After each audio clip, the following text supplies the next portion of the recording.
What's going on, everybody? Welcome back to This Week in Esports and Gaming, the show where we talk about the latest and greatest in business happenings for esports, gaming, and creators. I'm your host, Mark Kai. We're here for the first week of May 2023, and let's dive right into it.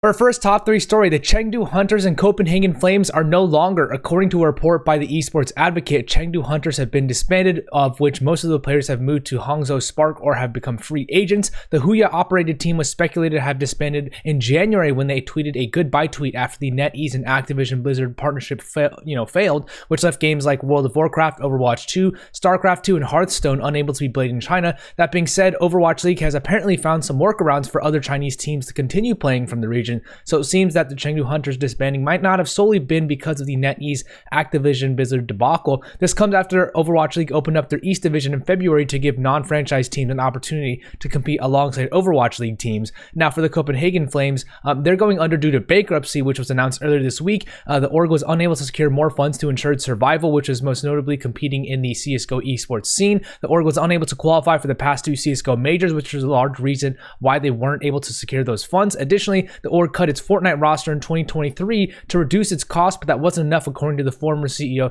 Stefan Thompson. While these 2 esports teams were disbanded probably for different reasons, it can't confirm, it comes to show that there's so many factors making it tough to operate in the highest caliber of esports. It seems that while some of the established tier 1 esports orgs like G2 and Team Liquid, which actually I'll talk about their new Brazil facility later, have things under control financially, but factors like regulation or having to work with publishers continue to make esports a tough market. This also comes after Activision Blizzard mentioned in its financial results that Overwatch League and Call of Duty League continue to face headwinds that potentially affect the longevity of these leagues under the current business model. They said that they'll continue to work to address these challenges, which could result in significant costs, and such efforts may prove unsuccessful, seemingly showing how difficult it is to operate in esports. For our second top 3 story, there's lots of alcohol partnerships going on here. 100 Thieves and Heineken, and G2 Esports and Jägermeister. For the first partnership, 100 Thieves have announced their existing partnership has been renewed with Heineken continuing to support a number of projects such as the Courage and Nadeshot show, among other efforts in a push to elevate socializing in and around gaming. The branding will be featured on the org's LA facility, with Heineken's silver brand being featured on future activations and programming. And for the second partnership, G2 Esports will collaborate with Jägermeister on a variety of activations, including an event taking place at 26 Leek Street Bar in London, which is a renowned venue with graffiti tunnels and has hosted many iconic events in the past. They will also create a range of limited edition apparel to go live on G2's website in the future. The presence of alcohol sponsorships is an interesting one in esports, in my opinion, especially since it shows that these are 2 different types of alcohol, with beer versus hard liquor. So I guess as a sponsorships person or a salesperson, you can even sell these differently: the official beer partner versus the official, overall alcohol partner versus the official hard liquor partner, etc. Right? I imagine these orgs are not actively consuming these products for their staff nor their players, because that would probably decrease their peak performance capability, but also bringing up the age for some of these players and creators, right? Because legal drinking age also differs depending on where you are in the world, and that opens up a whole different can of worms too. Either way, alcohol partnerships can be really fun given it's alcohol, right? I'm curious to see if this will continue to be a trend with perhaps other, maybe less safe for work brands, like maybe cannabis brands, perhaps looking to get into esports. We'll see. For our third top 3 story, the Gran Turismo movie has been announced, which is based off of Jan Mardenborough's story. For reference, Jan Mardenborough is currently a professional racer in the Super GT series who won the GT Academy competition, which actually Gran Turismo gave Gran Turismo players an opportunity to have a racing career in real life. The movie is directed by Neil Blomkamp and features folks like David Harbour, Orlando Bloom, and Archie Madekwe, among more. The trailer was number 36 on YouTube trending list earlier in the week and has over 6 million views on YouTube, with over 8 million views on Twitter as well. I will say I read the Verge article by Charles Pulliam Moore about the movie trailer, and towards the end, the article mentioned that while the trailer definitely sells Gran Turismo's ability to showcase actual cars in a way that's cool, it also highlights what feels like a very thin plot consisting of people dunking on a kid for being into racing games before he proves that his hater is wrong by joining the big leagues. The article continues by saying Gran Turismo may be based on a true story, but when the movie hits theaters on August 11th, it most certainly is going to stand out as an example of one of those video game movies people rag on for not feeling like something anyone asked for. So to be honest, I think the fact that Gran Turismo is getting a movie in the first place is quite interesting in itself, because the game itself doesn't really have a huge defined story or huge franchise compared to other games like Last of Us or Super Mario Bros. That being said, it's still able to be adjacent around the movie and seems more like a movie like Tetris more than anything else, which for those of you who haven't seen Tetris, it's basically a drama thriller about getting the licensing rights to the game Tetris. So, the game itself is pretty simple, but the movies around the game not really really on the game. And regardless, it's still cool to see different types of games hitting big screens. I firmly believe this type of entertainment crossover will continue to grow in the future within the gaming space. As far as partnerships go, PSG Esports partnered with Tundra Esports and Talon Esports. For the first partnership, PSG and Tundra have announced a major partnership that will see a new Rocket League team joint venture called PSG Tundra. They aim to break into the global elite in Rocket League, and this continues PSG's esports strategy of joint ventures in esports with other teams. Similarly, for the Talon Esports partnerships, they have renewed their joint venture between the two companies for another 3 years in League for PSG Talon. This means that PSG will have partnered with LGD for Dota, Team New Age for Fortnite, and now Tundra for Rocket League, as well as Talon Esports for League of Legends. So lots of different PSG branding across different esports teams. Alpine have partnered with Blast. The partnership will focus on Blast TV's Paris Major with in-person activations during the Major, as well as Alpine becoming the official automotive and motorsport partner for the latter stages of the Major. An A110S sports car will also be at the event, with sim racing rigs being available for visitors to try out as well. Fused partnered with Cherry 𝗠𝗿. The esports and gaming venue will see its Sweden facility equipped with peripherals provided by Cherry 𝗠𝗿, such as mice, mousepads, keyboards, and other gear. This comes after Cherry acquired 𝗠𝗿 and created this new combined brand in 2023. LevelTap have partnered with AlphaSync and Red Bull. The Liverpool-based esports venue will work with AlphaSync to customize 10 console stations, 20 PCs, and 2 racing sims. They will also work with Red Bull and Liverpool pizza chain American Pizza Slice, which is honestly a great name for a pizza shop. Heroic have partnered with the online skin marketplace Skinport. Skinport branding will be featured on Heroic's jerseys, with marketing collaborations set to take place in the coming months as well. And for reference, Heroic is currently ranked #1 in CSGO according to HLTV. T1 have partnered with Mercedes-Benz. The partnership will go until at least 2025 and will see T1 feature Mercedes-Benz branding on their jersey, which will also be showcased at MSI 2023 in London. They will also host giveaways and other activations, so who knows, maybe someone will get a free Mercedes-Benz through this partnership.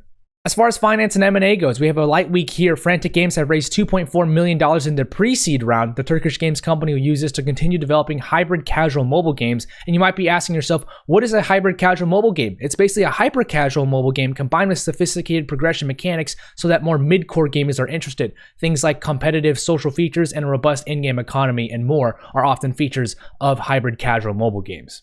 Bungie have been awarded $12 million in damages against veteran cheats. Bungie won the suit that was initially filed in 2021, with the verdict coming out that the U.S. District Court sided with Bungie, agreeing that veteran cheats owner Mihail Claudio Florentine committed copyright infringement and violated the DMC Act, among other things. Bungie has been cracking down on other cheat sellers, such as the cases with Aim Junkies and Livey Cheats as well.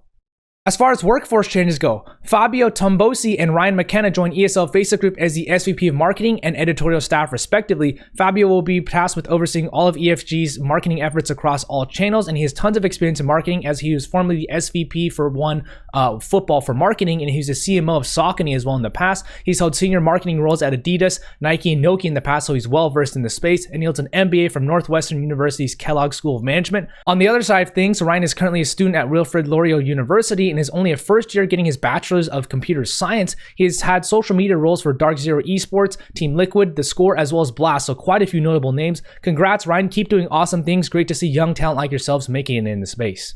Rob Proctor has joined Glitch as the Chief Revenue Officer. He will be tasked with scaling and executing the company's plan to build more than 30 planned esports stadiums across North America. He was most notably the CEO of esports entertainment company Allied Esports International and spent time as the CEO of podcast company Audioboom before he dove into the esports space. Sean Keeley joins the Esports Awards as the Chief Revenue Officer. He spent the last 4.5 years as the Global Head of Gaming and Esports and Sales at Fandom. He did sales at Curse and Fox before that as well. He was an account executive at Nielsen for nearly 5 years too, so lots of experience across multiple industries, and he holds an MBA from Lake Forest Graduate School of Management. Beta Cruz has been promoted to corporate counsel at Gearbox Entertainment. She spent the last 3.5 years as associate counsel at Gearbox, so this move up signifies a jump on the legal structure for her. She's in a variety of legal roles as well as social media and venture consulting in the past as well, and she holds a JD from the University of Miami School of Law. Layla Amir Soleimani joins Newzoo as the head of PR and communications. Layla will be overseeing all PR and communications for Newzoo, so I'm sure we'll be well in close communication. She was most recently the head of marketing for Streamline Media Group, working on a variety of campaigns and gaming, and spent time doing BD for the company as well. She holds a bachelor's in drama from the University of East Anglia. Nursa McDonald joins Enzu as the EVP of Global Sales. She will be tasked with overseeing all sales for the in-game ad solution platform, and she has extensive sales experience, most recently doing global marketing partnerships for Meta, where she spent over 7 years at. She also has sales and partnerships roles at Adform and Seismic in the past as well, and she holds a bachelor's in marketing from the University of the West of England. Eric Brinkley joins Global Esports Federation as the Director for Programs and Content. His new role will focus on the next stage of GEF's development and programs, and he was formerly Director of Gaming and Esports Partnerships at Rally.io and also spent time at Faceit, ESL, and EA in a variety of product, promotion, and production roles as well. He holds an MBA from Santa Clara University. Olivier 𝗠𝗿 joins IO Interactive as the Chief Marketing Officer. He has a storied background in tech and entertainment as he started his career with Intel as an assistant and then spent more than 4 years at Disney across product, biz dev, and marketing roles. Most recently, he was the International Marketing Director at Warner Bros. Entertainment, where he spent 15 years of his career at total. He will now be focusing on marketing all titles such as Project 07 and Hitman for the studio, and he holds an MBA from Cardiff Metropolitan University. As far as new stuff goes, Fortnite has been added to the Olympic Esports Week. The International Olympic Committee and the Singapore National Olympic Council announced this early in the week, though the Battle Royale mode won't be included. Instead, a custom ISSF sport shooting island will be designed to focus on sport shooting, so it's basically more like an aim challenge versus an actual Fortnite competition. Some are questioning whether or not this is truly integrating Fortnite into the Olympics. This is basically like saying if you integrated League into the Olympics, but you only did ARAM, so kind of not it, but Team Liquid have launched their esports facility in Brazil. The esports facility is a major multi-million-dollar 3,000 square meter esports facility located in Sao Paulo. Sponsored by Alienware, this 13-story facility will feature team operations, staff offices, boot camps, content and production studios, dormitories, events, a shop, and even more, which Team Liquid claims is the biggest esports training facility in the world. I would love to visit one day if I actually can go to Sao Paulo.